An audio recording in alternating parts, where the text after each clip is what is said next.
Hi friends, మినీలాగా అండి. ఒక పక్క అయితే ఇడ్లీ పెట్టేశాను, ఇంకో పక్క ఎసరు అయితే పెట్టేశానండి. రైస్ అయితే కడిగేసి పెట్టేసుకున్నాను. కర్రీ వచ్చేసి మష్రూమ్ కర్రీ ప్రిపేర్ చేస్తానండి. ఆనియన్స్ మష్రూమ్స్ అన్నీ కట్ చేసుకొచ్చేస్తాను. ఆనియన్స్ కట్ చేసుకొచ్చానండి. ఎసరు అయితే మరిగిపోయింది, రైస్ వేసేసుకుందాము.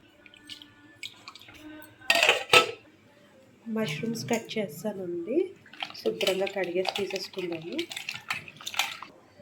మష్రూమ్స్ కడిగేసి తీసుకున్నామండి. ఇంకా చట్నీకి ప్రిపేర్ చేసేసుకుందాము. శనగపిండి chutney cut చేసేసుకున్నానండి.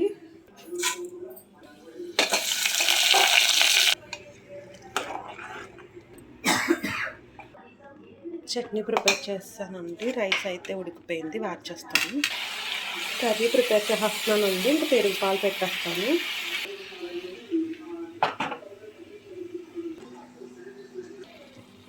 Mushroom curry ready అయిపోయిందండి.